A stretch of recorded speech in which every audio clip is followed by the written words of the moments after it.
কাকেরতলা নুরানি ও হাফিজিয়া মাদ্রাসার উদ্যোগে প্রতিনিয়ত ইফতার মাহফিলের আয়োজন করে থাকেন।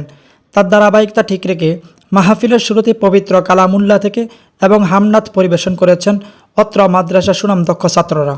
রোজার ফজিলত নিয়ে গুরুত্বপূর্ণ আলোচনা করেছেন অত্র মাদ্রাসা সেক্রেটারি এবং বোয়ালিয়া বাতিনে ফাজিল ডিগ্রি মাদ্রাসার ভাইস প্রিন্সিপাল মাওলানা মোহাম্মদ নুরুল আমিন সাহেব।